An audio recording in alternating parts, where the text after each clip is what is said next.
Materi selanjutnya adalah pengertian pendidikan berdasarkan sistem. Sebelumnya kita harus mengetahui apa arti dari sistem. Sistem merupakan suatu kesatuan yang terintegrasi. Di dalamnya terdiri dari komponen-komponen yang saling berhubungan untuk mencapai tujuan yang telah diharapkan. Dilihat dari asal-usulnya, sistem pendidikan ini berasal dari buatan manusia. Dari wujudnya berupa sistem sosial, dan dilihat dari segi lingkungan ini berupa sistem yang terbuka.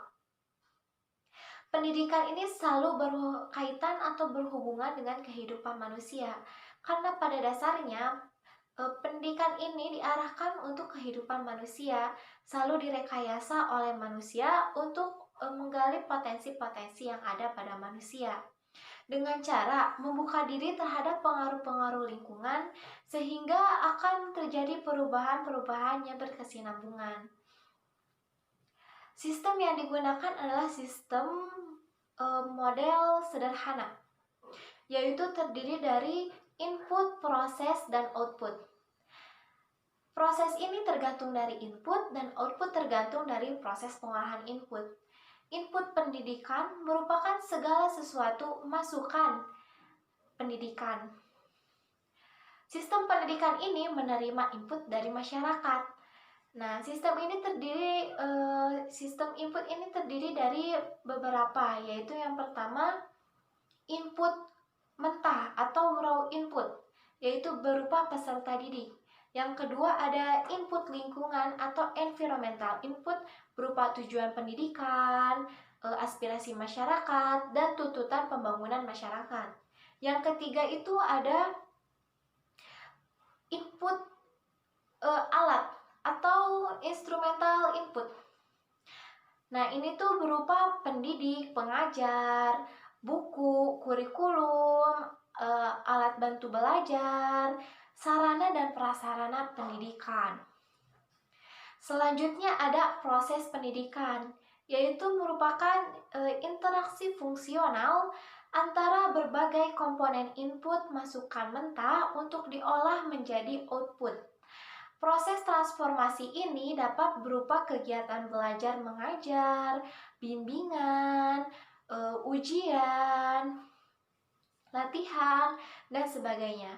Diharapkan dari proses ini dapat membentuk output. Selanjutnya yaitu output pendidikan.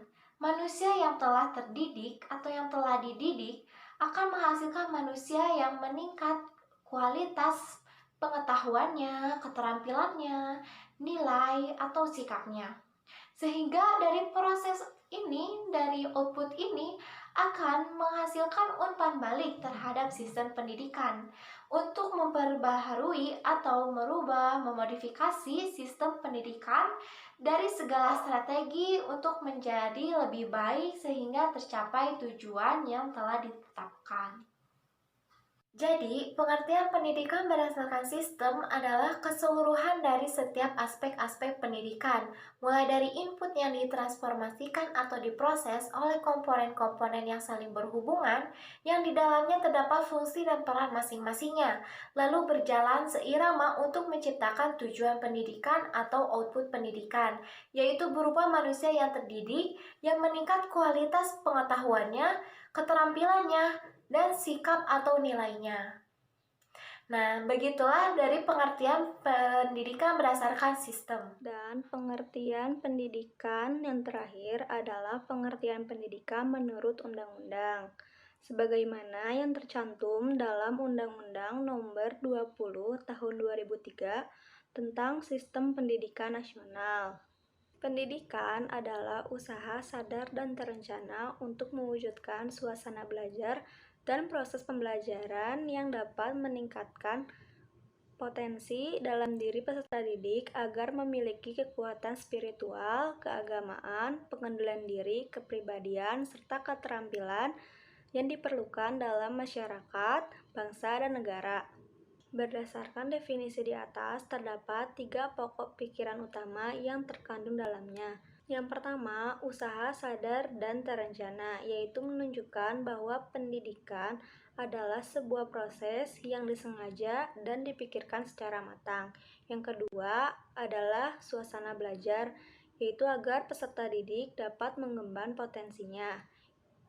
Yang ketiga, selain merupakan definisi dari pengertian sekaligus menjadi tujuan dari pendidikan nasional, yaitu pendidikan yang berdimensi pada ketuhanan, pribadi, dan sosial. Artinya, pendidikan yang dihendaki bukanlah pendidikan sekuler, bukan pendidikan individualistik, bukan pula pendidikan sosialistik, melainkan pendidikan yang mencari keseimbangan di antara ketiga dimensi tersebut. Tadi penjelasan mengenai pengertian pendidikan berdasarkan beberapa pendekatan. Semoga materi yang kami sampaikan bisa dipahami dan bisa bermanfaat untuk teman-teman semua. Terima kasih telah menonton video kami. Akhir kata saya ucapkan Assalamualaikum warahmatullahi wabarakatuh.